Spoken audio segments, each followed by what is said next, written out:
thinks he can come in here and play my game. He knows nothing. Let's go! Tyler won. You're done.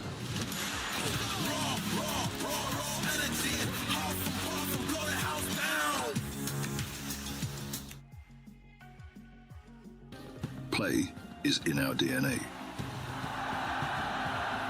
Whenever we let it out, it becomes our superpower. Now imagine an entire city being built to supercharge it. Kadir City, powered by play. Well, above the clouds, there's ONIC. You could hear the chants coming out, and you could see the fans just resetting. The film. Yeah, we can hear the atas langit ada ONIC. We're here. ONIC, ONIC, ONIC. They feel it Di happening. atas langit ada ONIC. Here's the thing. I feel like for both teams, in terms of the draft, they got to stick to their guns. Yep. Kelra has to stick with the marksman. Sigibum has to stick with the fighter. And then this small adjustment might be too, too risky, which is what Aurora has been doing is trying to target Kelra. Yeah. But time and time again, Kelra has been outplaying them. Yep. So either double down and make sure Kelra will never escape an attempt, or avoid him altogether. Shut down Kyrie, shut down Sans, and hopefully that's enough. Shut down someone else if it's not working against Keller anymore. But yeah, I agree that maybe and hopefully we get to see them just stick with the heroes that have been working out best for them. But I'm also worrying because at the same time, I think it's going to be Aurora in blue this time. Yeah. Not unless they decide to go red. Because Most likely in earlier it was ONIC on blue, but every single time they went for blue, it's not like they go pick up the Paquito first. Right. They don't really go prioritize that hero despite it being open in first pick. There are a lot of other options which could be left open still. The Hirara's still there. The Freya potentially even might be still there, but that's also something that could work out for them, honestly. So Yeah.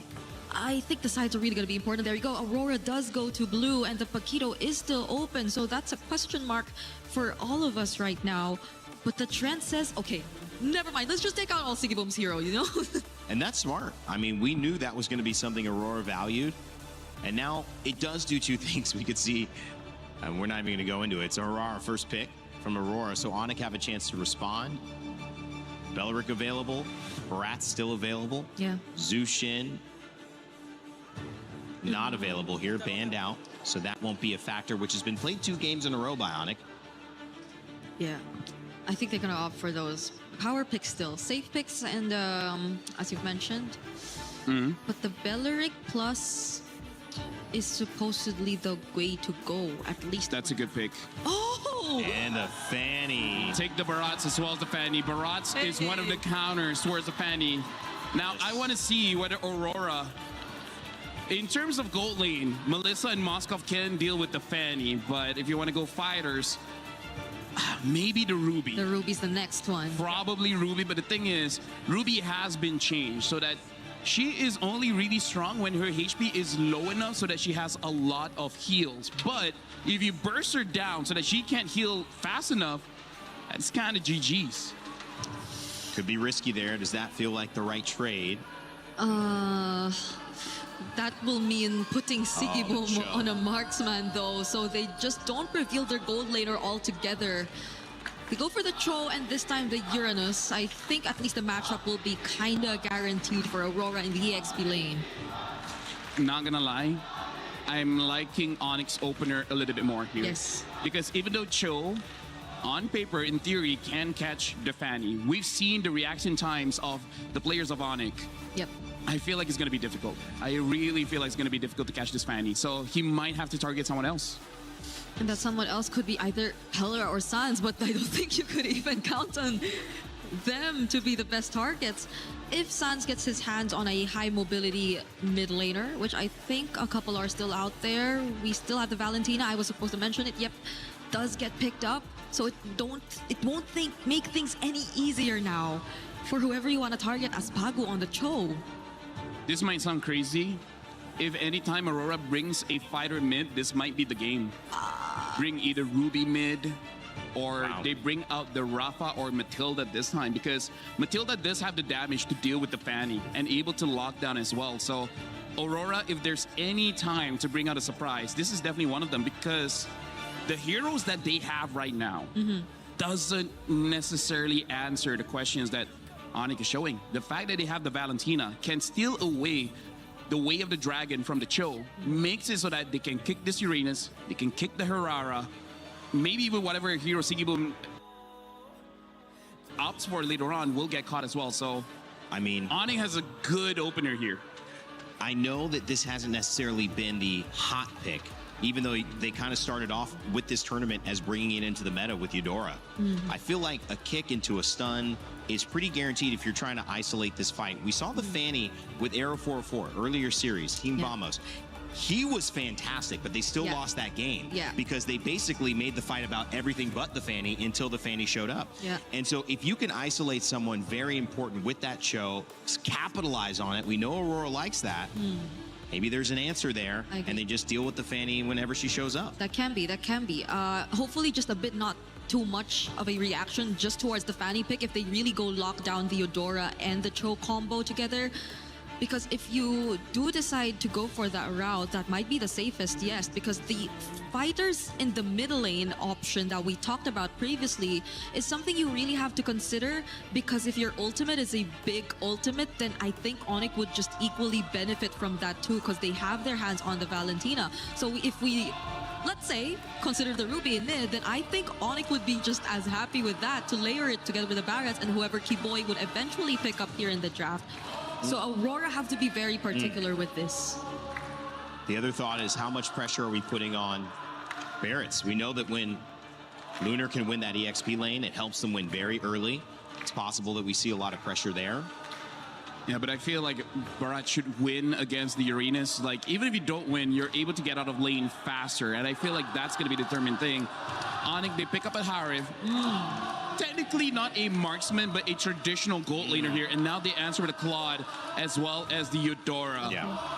This looks like the most standard draft Aurora has shown in quite a while here. So I think this one, they realize it's not about the draft anymore.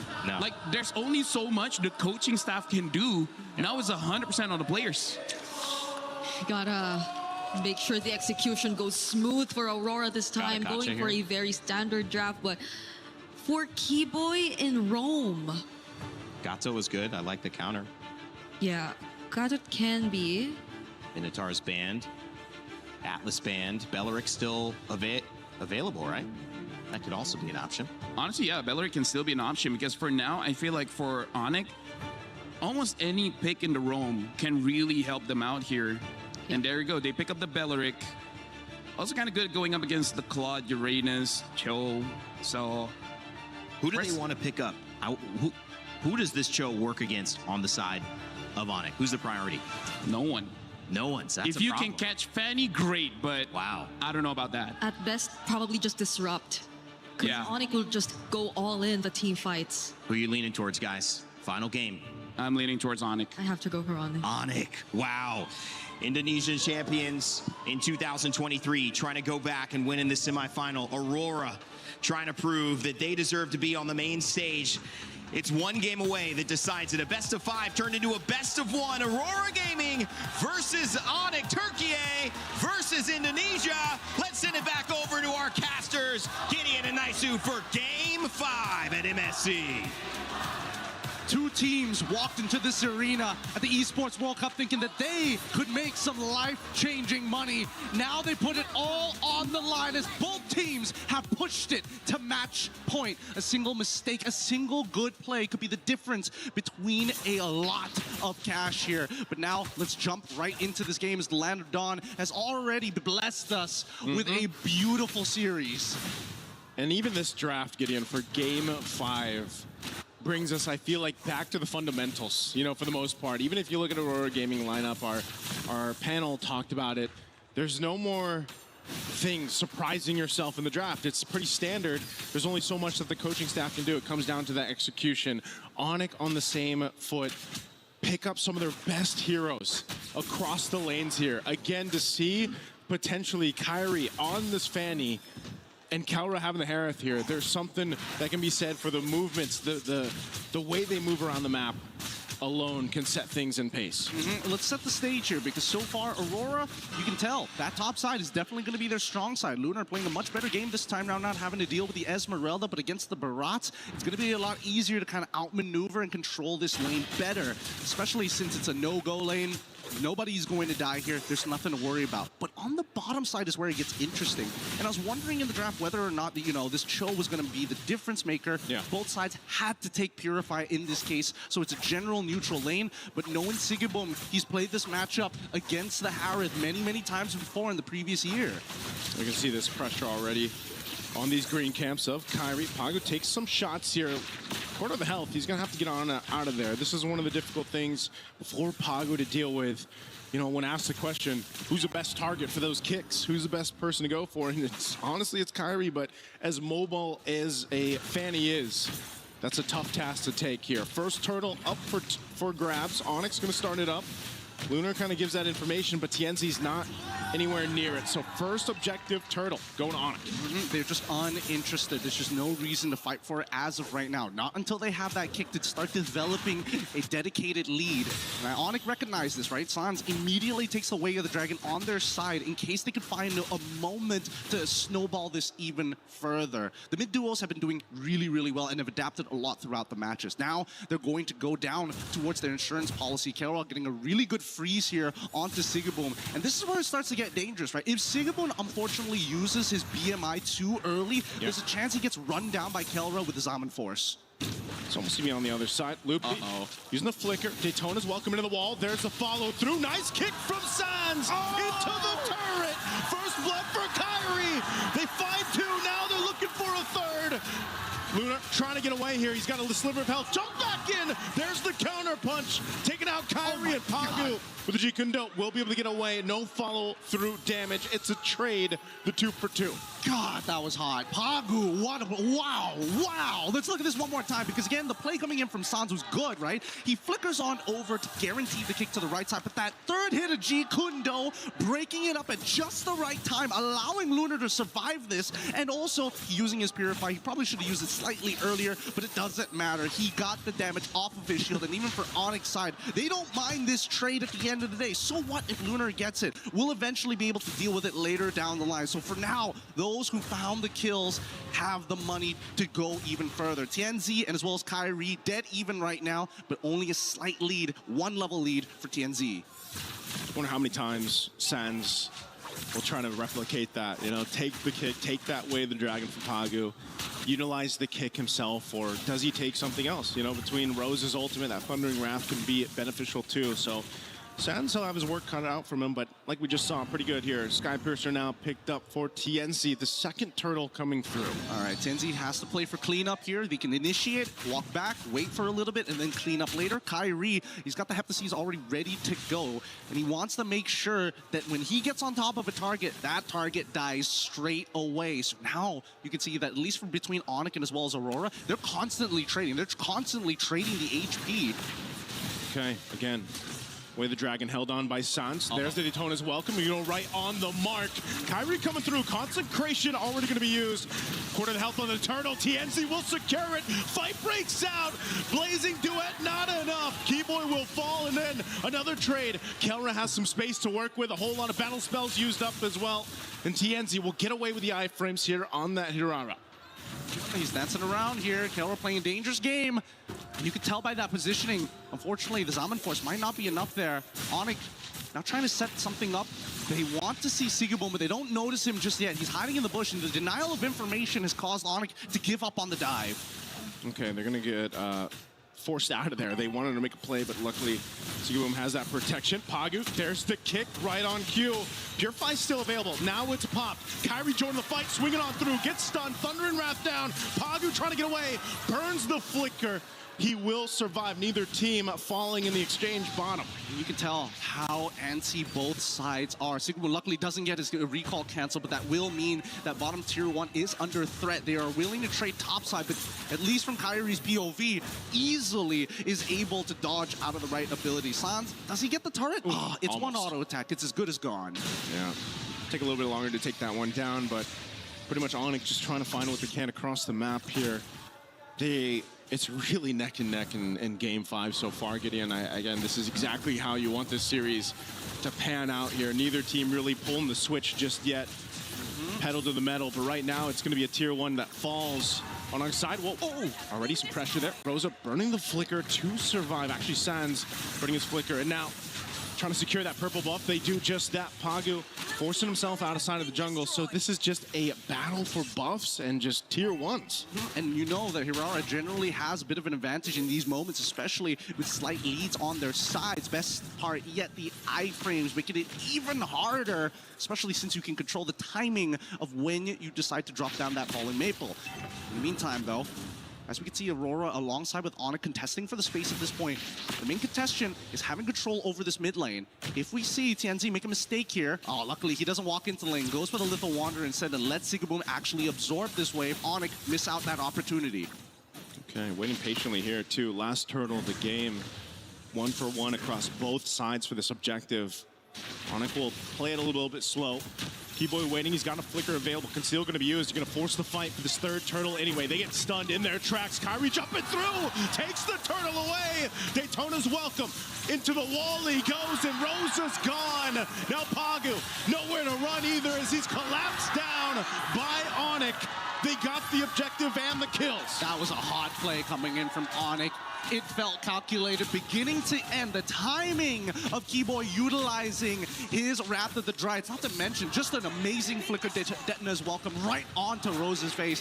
Nothing they could do at that point. They reached, they grabbed, and they caught the ball out of the air from Arora. Let's look at this replay one more time because as Kyrie makes this play, oh, it catches afterwards, but it catches just enough. With Rosa already down and TNZ having no combo points to actually go into his iframes, literally nothing you could do there. And that's the thing too, the fact that it's broken walls and you have this fanny, you can utilize a little extra opening on these turtle pits or eventually the Lord pits, something that you can do here. So Kyrie can kind of just swing on through into those fights, following through the rapid drive. They're going to do it again onto the tier 2, already forcing the fight, and Sigaboom is gone! Where did he go? And Lunar to follow, a double for Kyrie. And now TNZ waiting for the rest, rather drive, puts the top, loads him up, triple kill for Kyrie, making a possible maniac on the fanny. Woo! A statement being made by ONIC right now as they're looking to crack open. Bottom side tier 2, and they've evened out this score. 3.2k lead in their hands. Things are getting extremely dangerous for Arora. Sigaboom, he's got to be careful here. That BMI is literally his only lifeline. Just watch, as soon as the BMI drops, you see that Kelra said, hell no, we dive in this. We're sending the goon squad to take him out. And they line this up so well for the whole team, but for Kyrie just to make those plays again on this fanny. How do you keep track of them? I mean, we've asked the question all darn MSC. How do you keep track of Arora? Well, when you put the fanny in the hands of someone like Kyrie or any of these specialists, this is what you have to deal with too. It feels like its own iframes. It's tough. It's really tough. Kyrie has been playing a really strong game here. Those cables have been ultra accurate at dodging some key abilities from the side of Arora. Even Lunar, I think he can't be that frontline that they're hoping that he can be right now. He hasn't won his lane hard enough. And with the 8 extra assists, well, technically 5 extra assists that Lutfi has been able to gain for himself and to chastise Waldron, he is so thick. Luckily, Lunar is able to get one of his own. This Lord is being started up here, holding it at half health. ONIC with a clear lead. They have control of this. They might be able to just go ahead and secure this. It looks like they are going to do just that as TNZ is up top. They have the information, and ONIC will play around now with this first Lord secured. Man, Mid-Trio has been playing a phenomenal game here for the side of ONIC. And unfortunately, for the side of Arora, they've missed their window to develop their snowball even further, with the Maniac being given over to ONIC's side, resetting them from all that early game pressure that they were applying. Now they have to hope that Sigaboom gets the right items at the right time here, because TNZ can only do so much. He's so close to finishing the Golden Staff. So close here. Lord slowly approaching that bottom side. Again, with this kind of lead, Sigaboom just needs more time. He just doesn't have enough firepower here. And if they take out Rosa, so much damage of this profile for Aurora Gaming is expended. And they slowly walk this one in. This Lord coming down to this bottom side. Keyboy popping the conceal, looking for a potential flicker play. Lord's going to go ahead and charge into the base turret.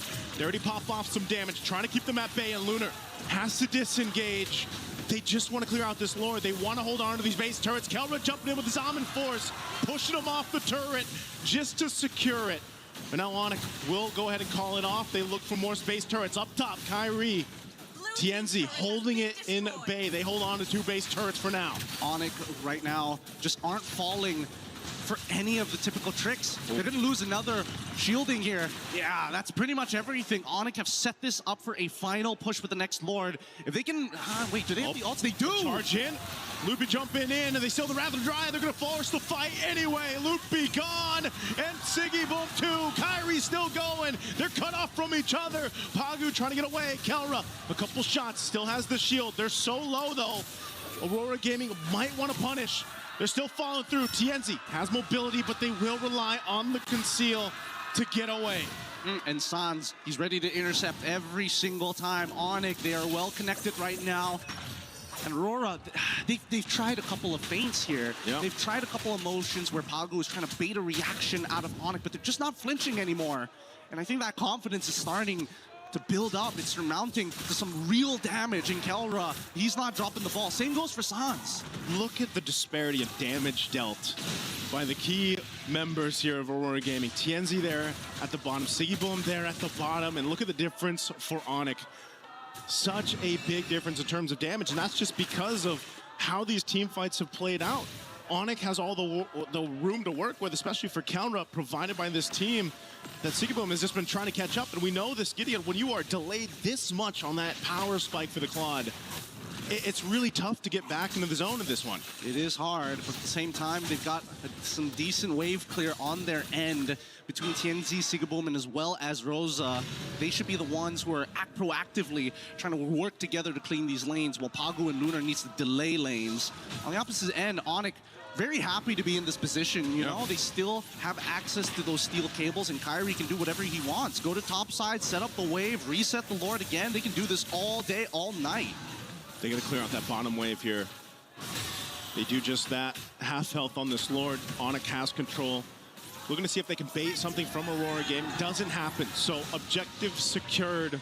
We'll have to see Aurora Gaming's lineup if they can defend once again. Already losing a 1 base turn on last push. They maintain it 2. Are they in a position to withstand another push in? Aurora decided not to. So now that they decided to, you know what? We're going to let the Galore come in. There's a pretty good chance that they lose all their inhibitor turrets. And that's a dangerous decision to make, because all of this is so that they can get to the 42K mark where they have an option to maybe try and get a good team fight down to turn the tides. But I don't know how they're going to get neutral objectives. And until we see a full wipeout on ONIC's end, I don't think Aurora necessarily can push through just yet.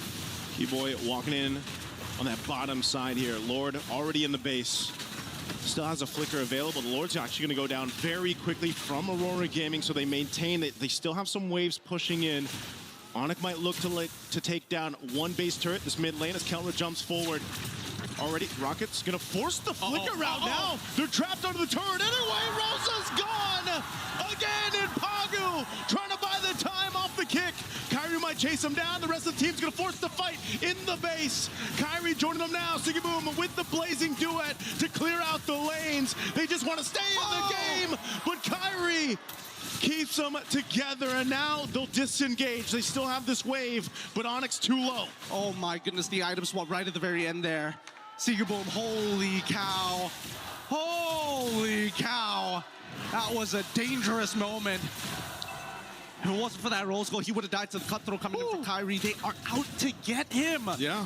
The checkbox is simple. Wait for the stun to come out of Rosa. Once Tienzi is down to only 1 combo point, then it becomes very easy to get on top of Sigaboom, especially since so many times he walks up to try and dish out damage to specifically Lutpian as well as Keyboy. I think that's where you see a lot of the vision starts to narrow down. He's got to open the mind back up here. He's got to look for different angles. His main concern really is going to be Kelra and Kyrie. Once those go down, there's a good opportunity that Aurora can win the fight afterwards. Win a crown purchase from Kelra to make a play of his own here, but I'm trying to figure it out. Can Rosa actually find a good opportunity to stun someone? Because Kyrie never shows. That's such a tall task here for Aurora Gaming. Playing on the back foot the past 10 plus minutes, or essentially this whole game. They're looking for a way to potentially turn this over in their favor, but there's just so much they have to do. They're gonna go ahead and scout out. I think the main point of contention is, do they actually try to contest this Lord when it comes up? You know, it's not gonna be evolved just yet unless for some reason ONIC delays it enough to go ahead and go through that. And I fear that if it is an evolved Lord, it's gonna be tough. But look at this pressure already up top. Immortality swapped in by TNC. Wrath of Dryad used as well. Wait. So an attempt here, but now ONIC. What do they want to do? Look at the coverage. Look at the coverage for Lutfi as well as Sans. Beautiful push and pull here. Kenzie able to bait out the Wrath of the Dryads, and honestly, ONIC, they don't mind. They're like, okay, sure, no Wrath of the Dryads. We want you to come to us, actually. We want you to come just when Wrath of the Dryads is about roughly 8 seconds, maybe even 12 seconds, and then we're gonna dance. We're gonna keep on dancing because unfortunately for you, super minions are always gonna be knocking on your door, and we like to keep the porch clean. And they got a Fanny. They can play the long lane if he wants to, right? Kyrie can go ahead, put pressure there if he needs to, but he's going to wait for this purple buff to be up. They know this Lord is up. They can delay it a little bit further if they want to. Aurora Gaming looks to go ahead and try to get in position here. I'm not sure if this is exactly what they want to do, but it just might be one last-ditch effort if they can. TNZ swinging around. ONIC knows it. Oh, the flicker forward. TNZ making his way to this fight. Can he turn it around? Pocket with the kick. It's on Kyrie. Immortality are going to be bopped. Kyrie's going to get out there. TNZ also trying to buy space, but Pagu falls, and now it's all falling apart. Winter Crown with the Blazing Do It from Siggy Bomb, but it's not enough. Calra gets a double. Aurora, they still have TNZ up, but Lunar on the disengage. This fight might just be over. Kyrie joining the fight, cabling on through. He has what he needs. He's going for TNZ. He's got the immortality till he doesn't. And now ONIC will clean it up. And Lunar can't do anything. ONIC will move on forward with the hope of Indonesia as they douse out the lights of Aurora Gaming. One hell of a game. And ONIC, no disappointed smiles. Everybody knew that this was going to be one hell of a game, and they find it and they break through. A crushing defeat for Aurora. But God, that's the nature of competition. What a sweaty game. What a series. 5 games for this one. Again, we wouldn't have it any other way, and man, was it a battle. And big respects here to Aurora Gaming on the innovation they brought throughout the group stages, up down here to the knockouts. And unfortunately, as the nature of competition, someone has to go home. They push the meta forward. Was it truly their destiny to make it to the end? ONIC take that spot. Just another light snuffed out. The Sky Kings are getting back into position for a potential grand finals here. Oh my lord. Every moment of this game felt calculated. Every moment down to the beat. Aurora looking for many different opportunities, but once they couldn't get the reactions that they wanted from ONIC, it started to become just hard, just really heartbreaking. Oh man, again, seeing these highlights here from STC, you saw how much of a dominant early game to mid game that they had, especially with Kyrie on this Fanny. There was only so much that they could do. I mean, Pagu, he even got a couple kicks on him, but the rest of the team was just scaling in their favor, and they knew how to play this composition to, you know, the best ability that we saw here. Even Keyboy on a lot of the Wrath of the Dryad flicker combinations he had, and even Sans having his own kicks half the time. You know, there was just so much that was utilized here, and even down to this last fight, they just knew with Kyrie swinging on in, there wasn't much more that Aurora Gaming could do in this instance. With two great teams with amazing chemistry, it really just comes down to who has more experience, and ONIC take it this time. We're gonna be throwing it over to our winners up on stage, which Milos and of course, Keyboy. They've done it again, ONIC to the semifinals! What a matchup. We all need a moment to breathe after how close that match was. Keyboy, a few questions for you before your key crushing moment. Now, this is not the first time, of course, you play Aurora here at MSC 26. You lost in the group stage, you won here in knockout. Why? What was the difference between those two games? I think in the group stage we're not ready too much because they are so aggressive and the hero is good. But now we already know how they play and we got it Well, you got it, but there was a lot of frustration. There was a lot of effort to win that game. What do you do after game one? Because I saw how the reaction was on your faces. You went back with Coach CW. How do you reset and get back into the game? Yeah, we just think next match the team spirit, right? Yeah, we just focus team spirit and yeah, just enjoy and reset for the next. You have the reset for it then, and you know, you've made the knockout stage. Last year, you of course were here as well. It's semifinals again, 2 years in a row. The question is, are you ready to go deeper than that? Does that add to the pressure, the fact that you're also playing a non-SEA team that wants to get to the grand final as well? Yeah, for us, we want to get the champion again, and we are ready to AWSU here now. Keep in mind, there's now Czar Egoist on the other side on Team Spirit. It's not the first time that you play against them. You knocked them out last year in quarterfinals. There's also Sawo on the other team. That's your counterpart in position. I mean, what's going to change compared to that last year? Are you going to finally take them down here at MSC? Same like Aurora, we want to take the defense first, and yeah, we are ready to fight Team Spirit. Just ready, Team Spirit. Ready for Team Spirit. I have a lot of questions for you, but a question to the ONIC fans in here. What time is it? It's ONIC time. It's key crushing time. ONIC, gentlemen, come on over. You'll get to relax plenty right after this. Now let's all go to the back. Come along. Let's go crush that Aurora Gaming key. We waited so long. What a great match that we had. Incredible best of 5. Now you get to celebrate, Keyboy. Go ahead. Go ahead, gentlemen. Come on in. Last year, ONIC made it to the semifinals. This time, they've done it again. Goodbye, Aurora Gaming. Good luck in the next one. And as the fans are cheering, and as you heard them say, thank you for letting us know where the airport is. ONIC victorious, on to the semifinals.